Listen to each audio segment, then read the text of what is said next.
Don't send her into that water. She's too weak for bud/s. The words cut through the storm louder than the alarm horn screaming across the Coronado Pier. No one laughed this time. Not with the Pacific rising black beyond the floodlights. Not with the wind slamming rain sideways across the training beach. Not with a SEAL candidate missing somewhere beyond the break line. Lieutenant Emily Carter stood at the edge of the pier in a soaked gray sweatshirt, her blonde hair tied tight beneath a watch cap, her face pale in the cold, her eyes fixed on the place where the rescue strobes had disappeared. Around her, instructors moved fast, boots scraping wet concrete, radios pressed to ears, red lights spinning across helmets and rain jackets. Chief Ryan Hayes shouted into his handset, trying to pull a clean signal out of the static, but the ocean answered with nothing except thunder and white water. The missing man was Petty Officer Mark Sullivan, a strong swimmer, a steady teammate, the kind of candidate nobody expected to lose. 10 minutes earlier, he had been part of a night water evolution with the rest of the class. Now his buddy line had snapped, his strobe had vanished, and every second between the waves felt like a door closing. Derek Collins stood near the rescue truck, breathing hard, his wetsuit half unzipped, his confidence gone from his face. He had been the one closest to Sullivan when the current shifted. He had shouted. He had reached. Then the sea had taken Mark out of sight. Emily did not look at Derek. She did not look at the men staring at her like she was about to become another problem. Her gaze kept moving over the surface, reading things most of them only saw as chaos. The angle of foam, the pull of the rip, the low dark seam where the water folded back on itself.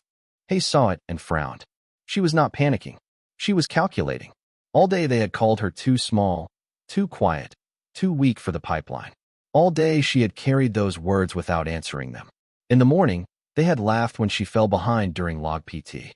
At noon, they had smirked when the surf knocked her sideways. In the locker room, someone had said bud/s was no place for inspiration stories. Emily had only tightened the small silver badge inside her gear bag, the one shaped like an anchor wrapped in a black wave, and said nothing.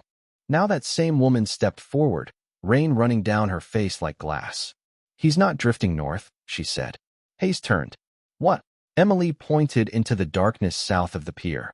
The current caught him under the break line. "He's being pushed toward the rocks." Derek shook his head. "You can't know that." Emily finally looked at him, calm and cold. "I can." Another burst of static cracked over the radio. No voice. No strobe. No Mark. Hayes looked at the rescue boat fighting to launch through the chop, then back at Emily. "Carter, stand down." She unfastened her jacket. Beneath it, her wet suit was already sealed. "Chief, with respect, that boat won't reach him in time." The wind snapped the loose straps against her shoulders. For 1 second, nobody moved. The woman they had spent all day doubting walked past the floodlights toward the ladder, smaller than the men around her, quieter than the storm in front of her, but carrying something in her posture that made Hayes stop speaking. Derek called after her, his voice breaking against the rain. "You go out there, you'll need saving too." Emily put one hand on the rail and looked once toward the black water. "Then watch carefully," she said. "You might learn where strength really starts." Then she stepped off the pier and disappeared into the Pacific.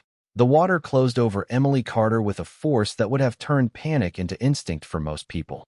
Cold pressed through the seams of her wet suit. Salt filled the air around her face when she surfaced, and the pier lights blurred behind a wall of spray. She did not fight the first wave.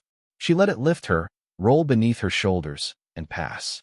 Then she angled south, not straight out, not toward the last place anyone had seen Mark Sullivan, but toward the dark seam where the ocean was pulling back against itself. On the pier, Chief Ryan Hayes raised a hand for silence, even though the wind kept screaming. The younger candidates crowded behind the safety line, faces tight under the floodlights. Derek Collins stood apart from them, still breathing hard, eyes locked on the spot where Emily had vanished and surfaced again. "She is going the wrong way," one candidate said. Hayes did not answer. He had spent 16 years reading men under pressure. Some got loud. Some froze. A rare few became quieter than the danger itself. Emily was one of the quiet ones. Earlier that morning, she had arrived before sunrise with a gray sea bag, clean boots, and no audience. Coronado had been wrapped in fog then, the sand damp and cold beneath the first formation of the day. The instructors had walked the line slowly, letting the new class feel the weight of the place. Behind them, the Pacific looked calm, almost harmless. Emily had stood near the end of the row, 5 feet 6 inches, lean, pale from the morning chill, her blonde hair pinned tight, her eyes forward. She did not look like the kind of candidate the others had expected to see in the most punishing training pipeline in the Navy. That was enough for Derek Collins to notice her. Derek was broad-shouldered, loud, and already respected by the men who mistook volume for leadership. When the class was ordered to shoulder the first log, he made sure Emily heard him. Hope they brought a lighter one for Carter. A few men laughed under their breath. Emily did not. She bent, set her hands under the rough wood, and lifted with the team. The log rose unevenly, bark grinding into shoulders, sand shifting under boots. She struggled at first. Everyone saw it. Derek saw it most of all. "That is what I thought," he muttered. "This place has a way of sorting people out." By noon, the ocean had taken its turn. Surf drills, bear crawls, push-ups in wet sand, runs that made lungs burn and legs turn heavy. Emily was never first. She did not try to look untouched by pain. She simply kept moving. When she fell, she got up before the instructor could speak. When seawater knocked the breath out of her, she rolled to one knee, cleared her mouth, and stood again. Hayes watched from a distance with a clipboard tucked beneath his arm. He had seen athletes quit and quiet nobodies endure. Emily Carter did not impress him yet, but she made him curious. There was a rhythm to the way she recovered. She counted waves before entering them. She turned her shoulders just before impact. She breathed between surges instead of against them.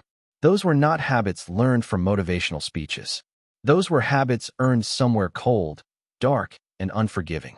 During the short break before evening chow, Derek passed her near the gear racks and saw the small silver badge tucked into the inside flap of her bag, an anchor wrapped by a black wave. "What is that supposed to be?" he asked. Emily zipped the flap closed. "Nothing you need to worry about." Derek smiled. "Everything about you says you are trying to prove something." Emily looked toward the water, where gulls circled above the gray horizon. "No," she said quietly. "I am trying not to lose something again." He did not understand the answer, so he laughed it off.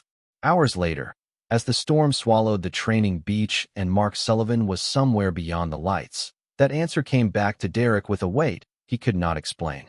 Out in the water, Emily disappeared behind another rising swell. The candidates held their breath.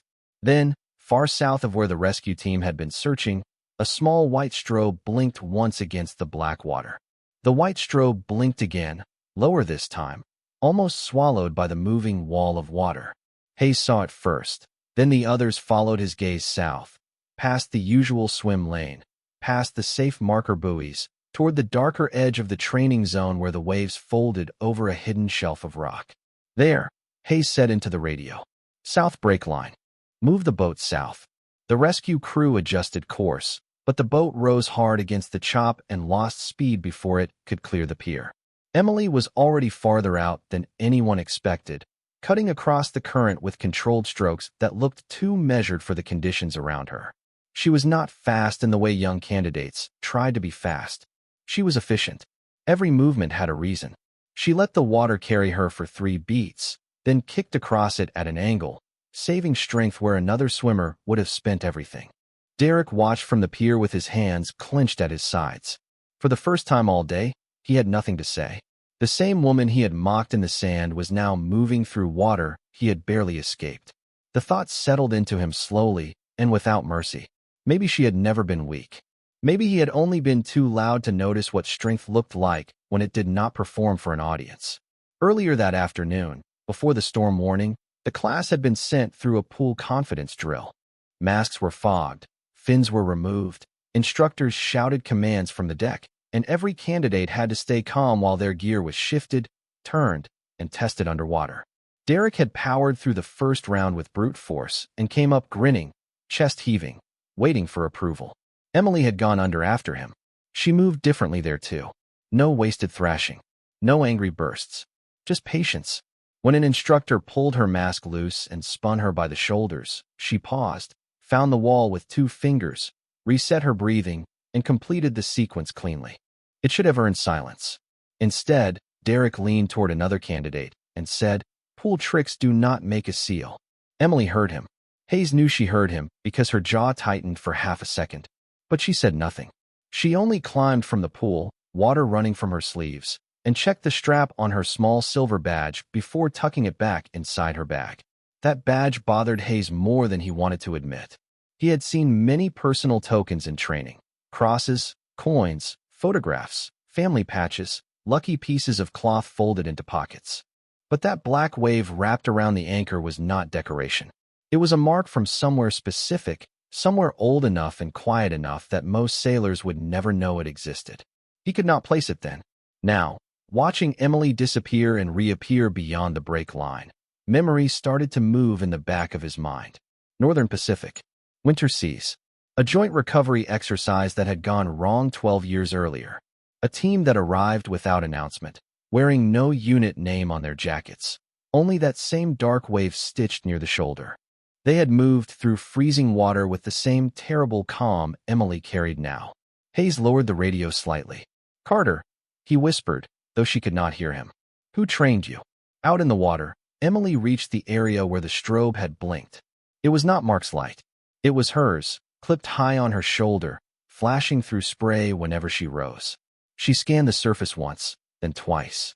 No head, no hand, no response. She took one breath, deep and practiced, then dove beneath the foam. The pier seemed to stop breathing with her. 5 seconds passed. 10. 15. Rain hammered the floodlights. The rescue boat fought the swell. Derek stepped forward until the safety rope pressed against his chest. Hayes did not blink. At 20 seconds, the strobe vanished completely. At 25, the ocean rolled over the place where she had gone down. Then, far beyond the foam line, a shape broke the surface. Emily came up with one arm locked under Mark Sullivan's chin, holding his face above the water as the current tried to pull them both sideways. Her voice carried once through the storm, sharp and clear. "I have him." Emily held Mark Sullivan above the surface with the kind of grip that came from training deeper than strength. His body was heavy in the water, his breathing shallow, his gear dragging at both of them as the current tried to turn them sideways. She did not waste air calling again. She knew the pier had hurt her. Now the only thing that mattered was keeping his face clear of the spray and finding the path back before cold stole the feeling from her hands. "Rescue swimmer has contact," Hayes said into the radio, his voice steady but lower now. "Move south. Keep eyes on the strobe."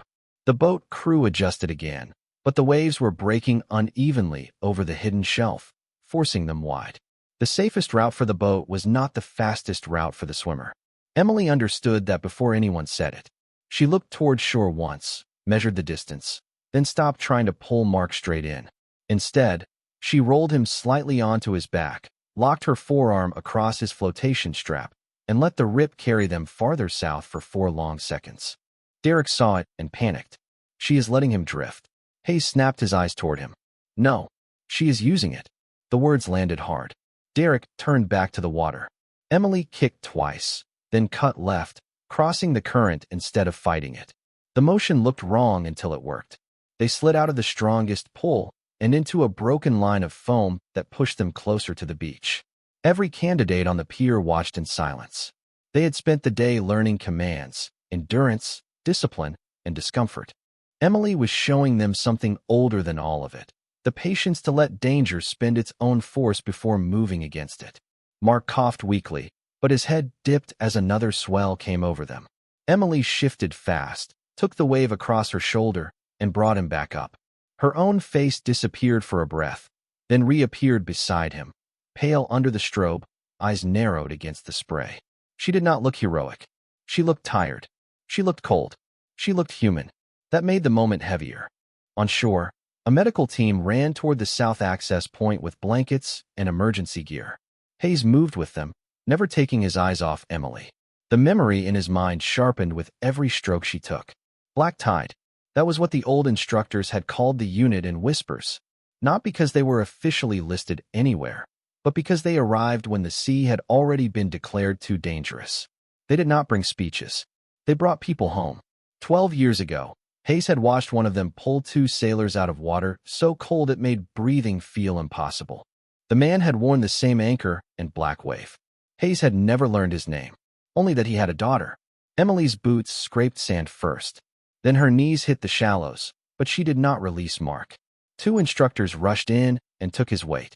Easy, Emily said, her voice rough from salt and cold. Keep his airway clear. He was under less than a minute when I reached him. The medical team moved around Mark with practiced calm. Someone wrapped him in a thermal blanket. Someone checked his pulse. Someone called his name until his eyes fluttered. Mark drew one full breath, then another. The sound was small, but it changed everything. Derek stood frozen near the access ramp, rain running down his face, unable to hide from what he had witnessed. Emily tried to stand and almost fell. Hayes caught her by the elbow before she hit the sand. For a moment, she looked embarrassed, as if needing help was harder than crossing the ocean. Hayes lowered his voice. You should have waited for my order. Emily looked past him to Mark, alive beneath the floodlights. Yes, Chief. Hayes held her gaze. You were also right. She did not smile. She only nodded once, still breathing hard. Then Hayes saw the small silver badge against her soaked gear, the anchor wrapped in the black wave, glinting under rain and emergency lights. His expression changed, not with surprise, but recognition. Emily noticed. Her hand moved instinctively toward the badge, covering it. Hayes said nothing yet. The ocean had already spoken enough for one night. By the time the medical team carried Mark Sullivan toward the heated recovery tent, the storm had begun to lose its voice. Rain still fell across the beach, but the hardest wind had moved offshore, leaving behind scattered foam, spinning red lights, and a silence that felt heavier than noise. Emily sat on the tailgate of a rescue truck with a blanket around her shoulders, both hands wrapped around a paper cup she had not touched. Steam rose from it and disappeared into the cold air. Her face had color again, but her eyes remained on the tent where Mark was being examined. She did not ask if anyone had seen what she had done. She did not ask whether she had passed some invisible test. She only waited for the answer that mattered. A medic stepped out after several minutes and gave Hayes a small nod. He is stable, cold, exhausted, shaken up, but he is talking. The words moved through the candidates like a slow breath finally released. One of them lowered his head. Another whispered something that sounded like a prayer. Derek Collins stood near the edge of the floodlights, arms crossed against the cold, but not from confidence anymore. He had tried 3 times to walk toward Emily and failed each time. Every insult from the day seemed to return to him in the sound of the waves. Too small, too quiet, too weak. They no longer sounded like jokes. They sounded like evidence against him. Hayes approached Emily without hurry. His rain jacket was dark with water, his boots heavy with sand. For a few seconds, he stood beside the truck and looked out at the ocean with her. You read that current before any of us did, he said. Emily kept her gaze forward. The foam was breaking wrong. That is not something most candidates notice in the dark. Most candidates were looking for a light. Hayes turned slightly. And you were looking for the water that took him. Emily did not answer.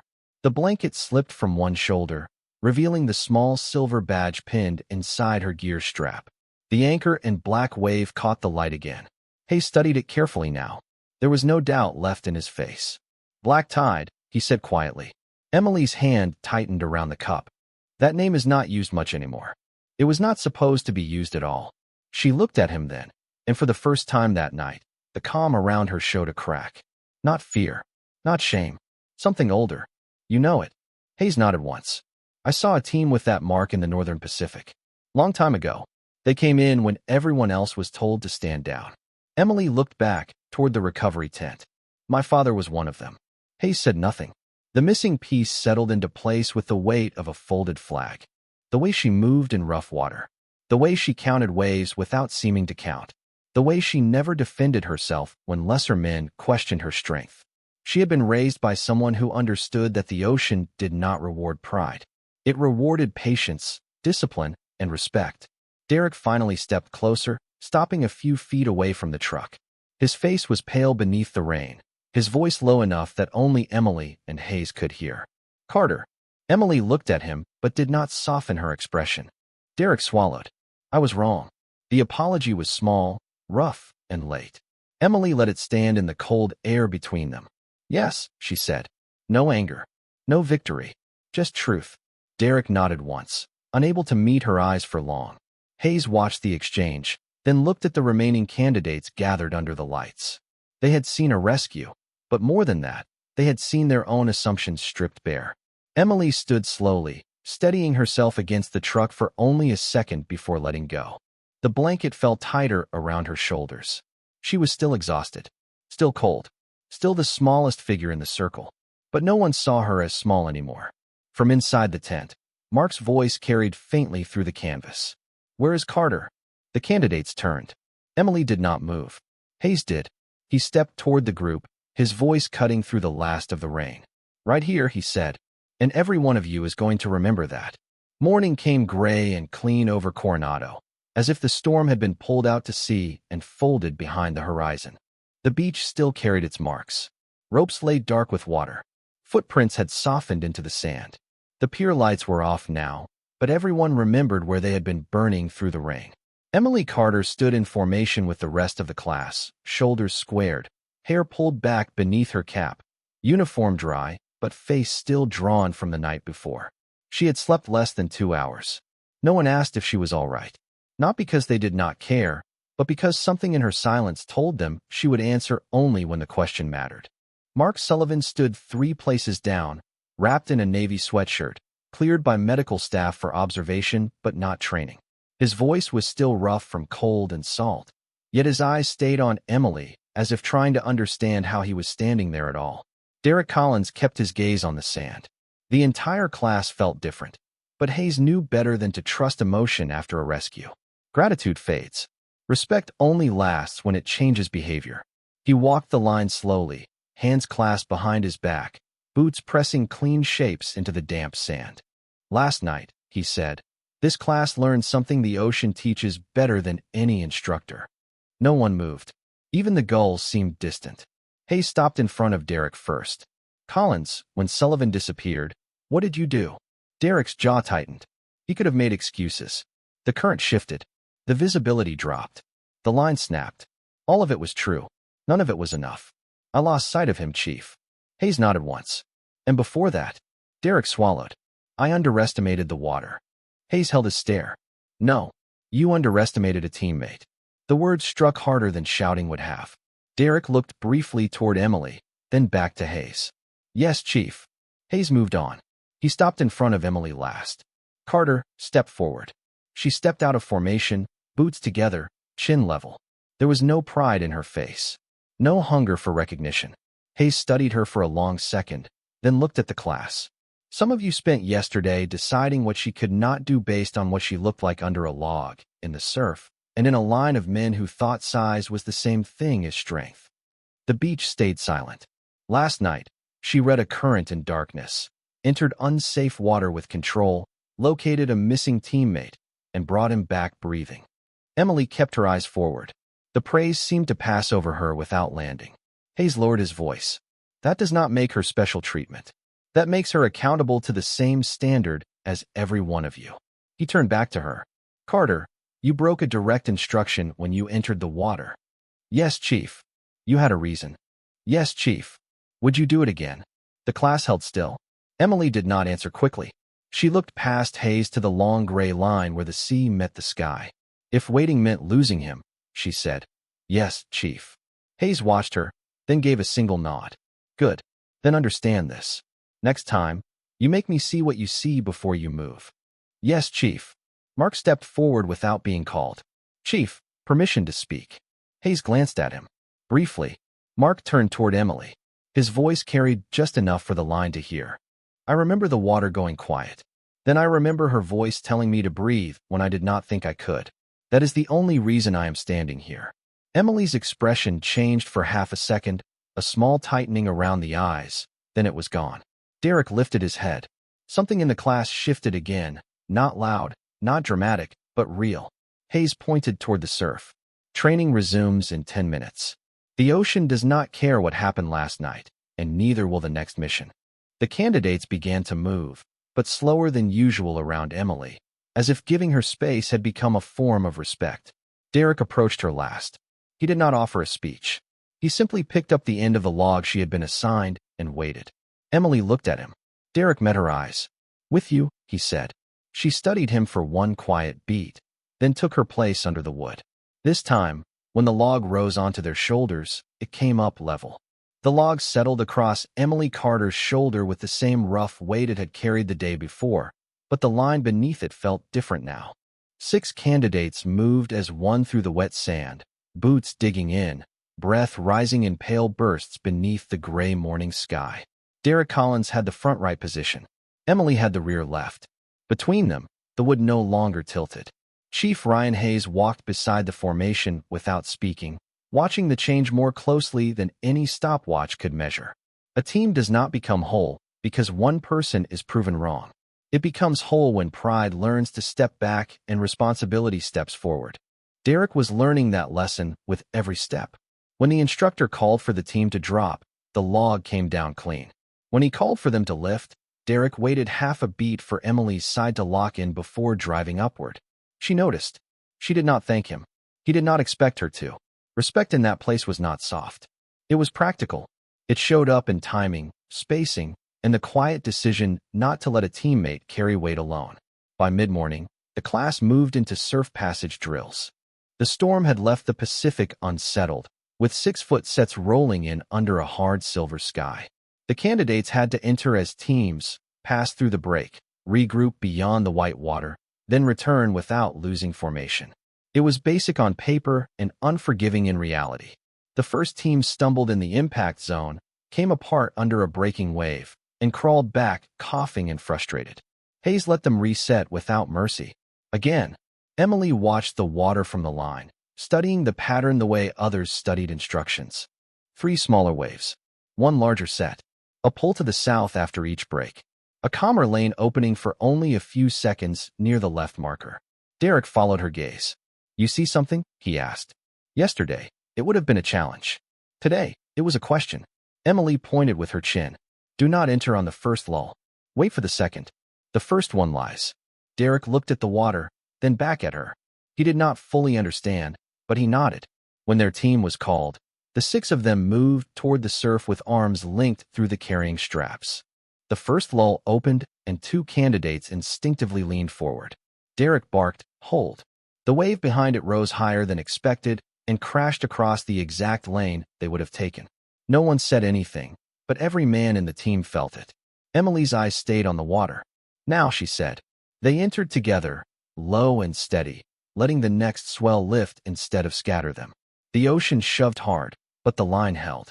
Out past the break, Mark Sullivan watched from the medical observation area near the dunes, wrapped in his sweatshirt, one hand around a canteen. He saw Emily surface with the others, calm as a metronome, turning immediately to count heads. 1, 2, 3, 4, 5, 6. Only then did she look back to shore. Hayes saw it too. She did not celebrate reaching the marker. She checked the team first. That was not talent. That was command instinct. After the drill, when the candidates returned soaked and shaking, Hayes called Emily aside near the equipment racks. Derek glanced over but kept moving, giving her privacy without being told. Hayes waited until the others were out of earshot. "Your father," he said. "What was his name?" Emily's hands paused on the strap she was coiling. For a moment, the sound of the surf filled the space between them. "Thomas Carter." Hayes looked toward the horizon as if a face had risen there out of old weather. "Lieutenant Commander Thomas Carter?" Emily nodded once. "Yes, Chief." Hayes took that in slowly. "He pulled my swim partner out of the Northern Pacific 12 years ago." Emily's grip tightened around the strap, but her voice stayed even. "He did that for a lot of people. I never got to thank him." She looked down at the black wave badge tucked inside her gear, then back to the water. "Neither did I. Not the way I wanted." Hayes did not press. Instructors learned when silence was carrying more than words could hold. Across the beach, Derek watched Emily return to the line with a new understanding forming behind his eyes. He had thought she came to BUD/S to prove she belonged among men like him. He was beginning to realize she had come to carry forward something much heavier than approval. When the next whistle sounded, Emily stepped back into formation. The ocean rolled in front of her, cold and indifferent. This time, when she moved toward it, the team moved with her. By late afternoon, the training beach had turned quiet in the way only exhausted places can. The candidates moved slower, but cleaner. They spoke less, but listened faster. Every command from Hayes landed with immediate motion, and every movement around Emily Carter carried a new kind of awareness. No one crowded her anymore. No one laughed when she studied the surf.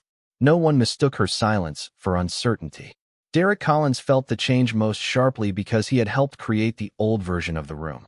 During gear inspection, he stood beside her at the racks, checking straps and buckles with a focus that looked almost like apology. Emily noticed a frayed edge on his flotation harness before he did. "Replace that," she said. Derek looked down, then nodded. "Good catch." She moved on without comment. The old Derek would have turned it into a joke. The new one took the harness to the equipment table. Hayes watched from near the operations board, arms folded, expression unreadable. He had seen candidates change after fear. He had seen them become humble for a day, then proud again when the sun came out.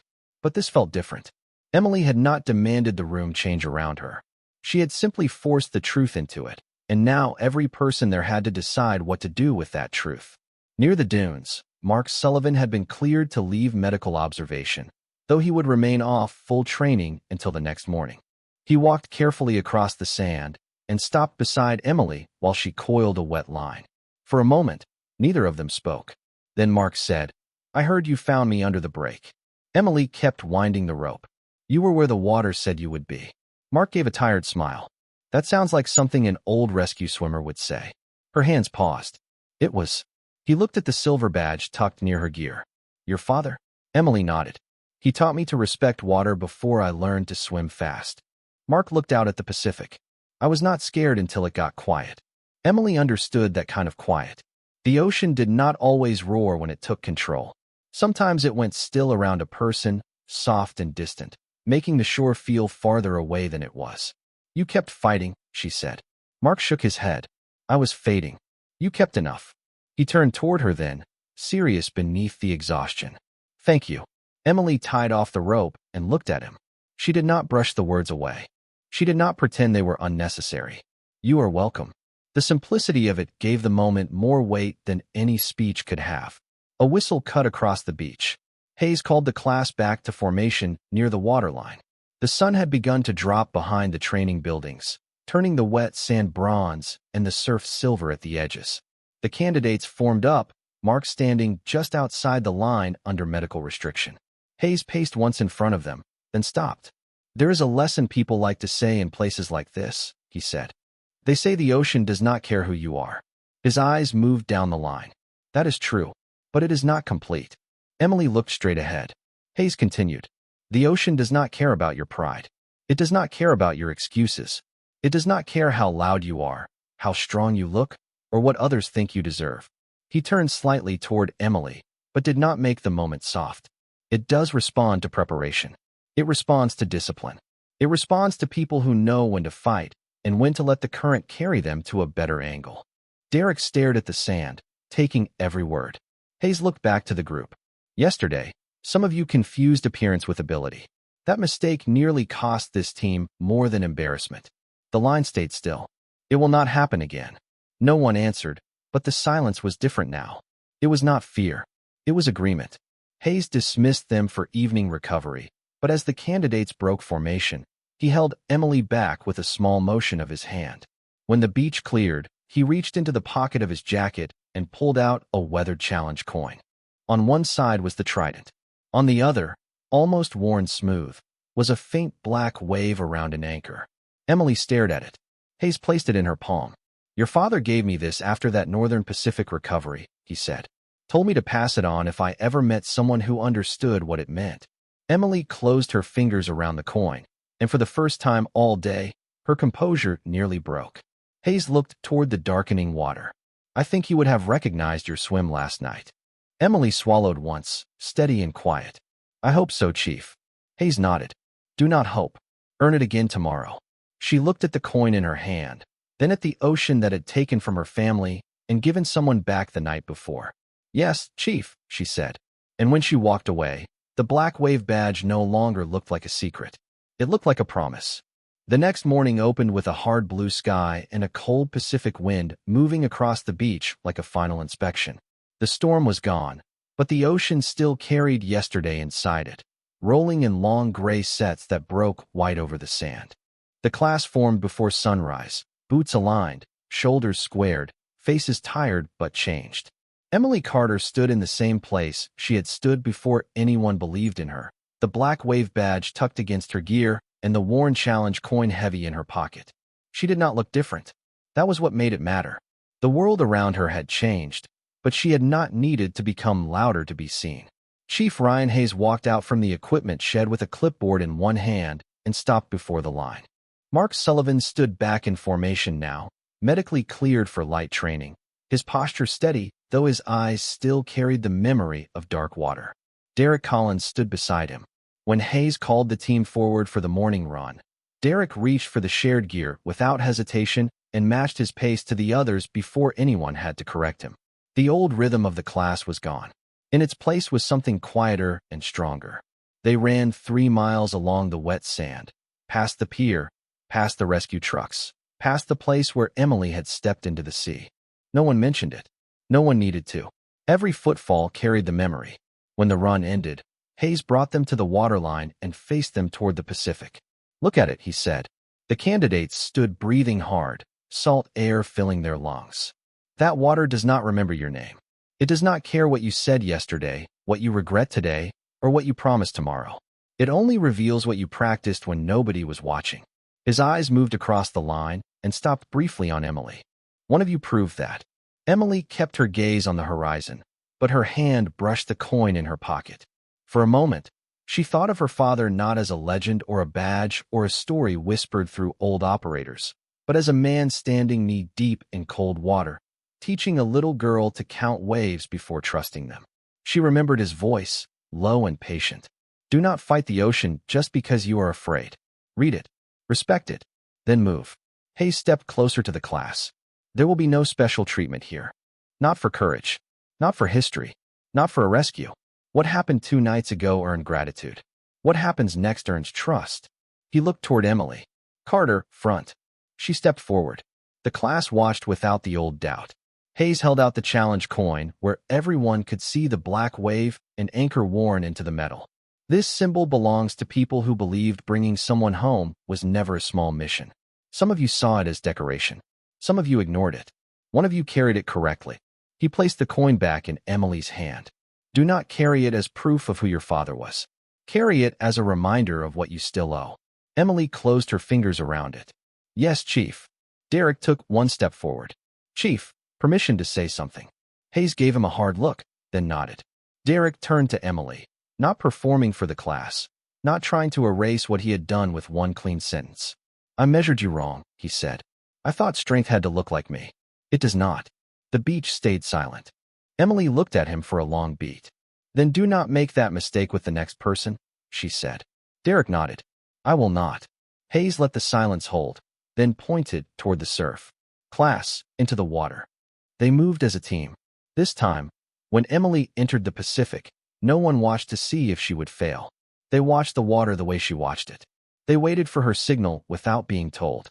3 small waves passed. One heavy set broke. A clear lane opened near the left marker. Emily lifted her hand. The team moved together, low and steady, into the cold. The wave rose in front of them, but the line held. From the beach, Hayes watched the 6 heads emerge beyond the break, one after another. Emily counted them all before turning back toward shore. 1, 2, 3, 4, 5, 6. Only then did she allow herself a breath. The ocean had not become kinder. Bud/S had not become easier. The road ahead would still test every part of her, and the season of her life had only begun. But on that morning, beneath the clean sky and the indifferent Pacific, the lesson was no longer spoken as a slogan. It stood in wet sand, in quiet faces, in a rescued man breathing, in a humbled teammate learning, and in a woman who never asked to be respected before she had earned it. Strength had entered the water small, silent, and doubted. It came back carrying a life.